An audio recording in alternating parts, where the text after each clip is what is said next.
ma'am. I will be your student nurse for today. So, what's your name po? I am Siti Haya. So, ngayon po, i-assess natin ang inyong nose and also your sinuses. So, let's start.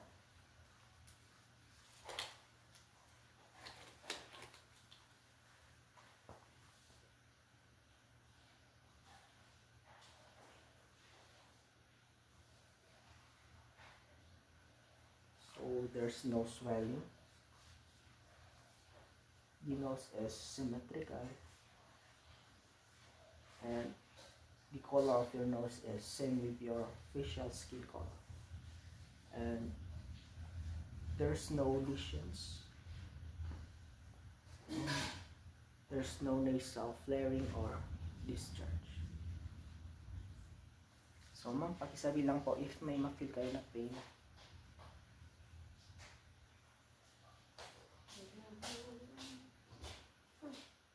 So there's no tenderness. So next naman po, paki-close ang inyong mouth. And paki-close din po ang isang nostril. So huminga po tayo. So sa other naman po. So the airway is clear.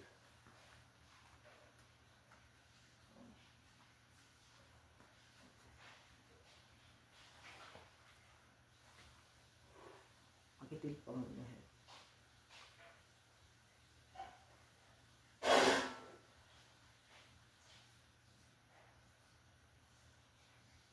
So the nasal mucosa is pinkish and moist.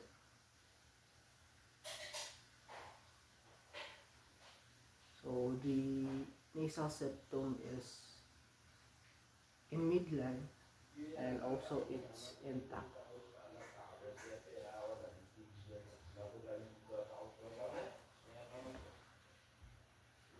So ma'am, pakisabi lang po if may ma-feel kayo na pain.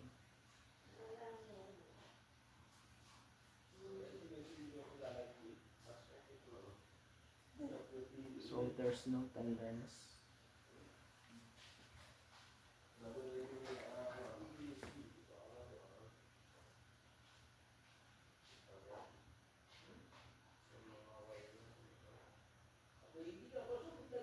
So there's light above the eyebrow.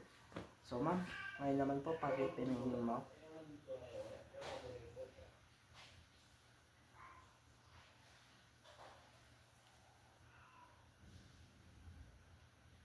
So there's light inside the mouth. So pag-close it.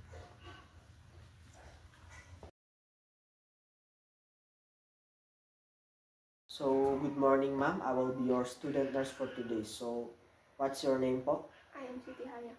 So today I will assess your mouth and oropharynx. So let's start.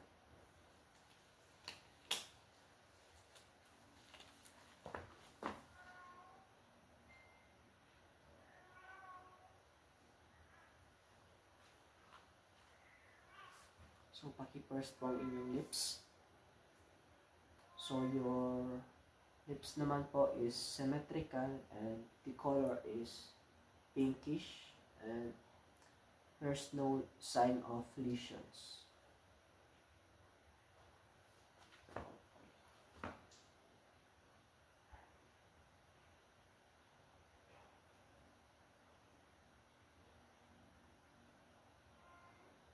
So the color of your inner lips is pinkish and it's moist and the texture is smooth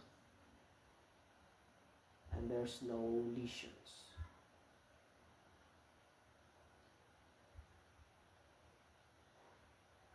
So paki-open po ang inyong mouth.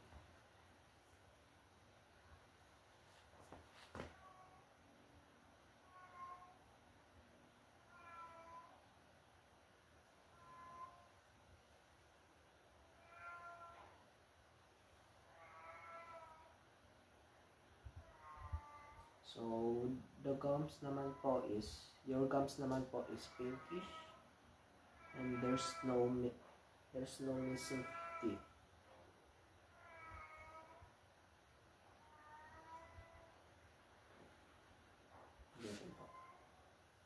pakitrip po ang inyo.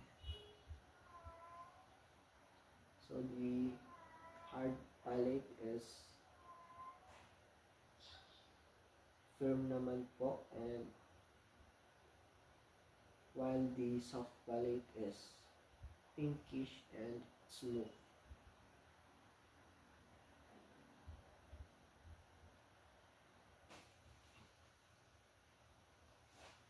So your tongue naman po is pinkish.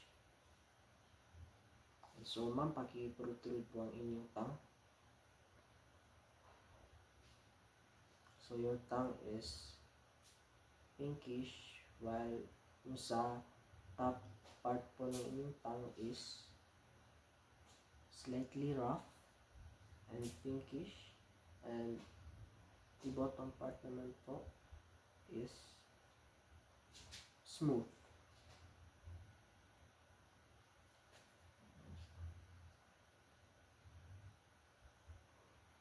So ma'am, pakilagay po ang tip ng inyong mouth sa top portion.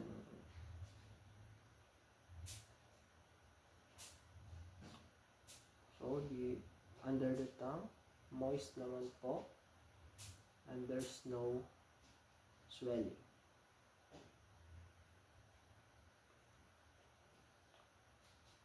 So ma'am, paki-move po ang inyong tongue upward. So downward naman po. And next is side to side. So ang inyong tongue move freely. It moves freely naman po.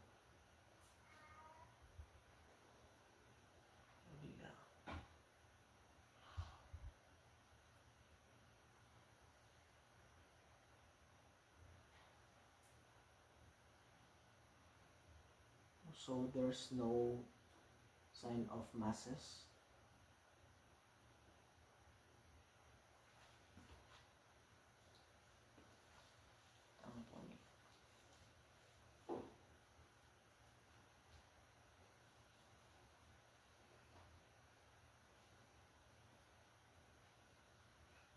There's no masses, no abnormalities naman po.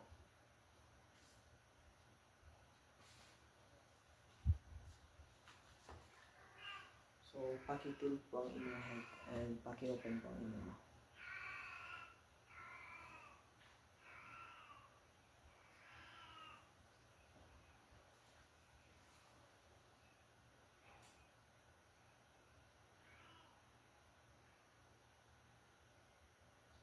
So, the ovula is midline naman po.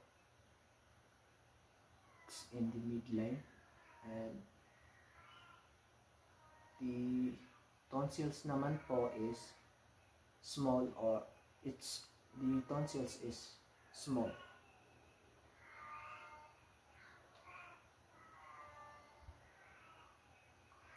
So, ma'am, say ah. Isa pa po. So, the ovula is in the midline, and the ovula rise on phonation.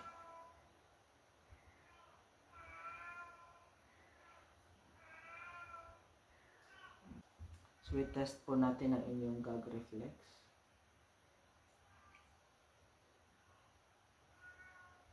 So, nagre-react naman po kayo sa gag reflex.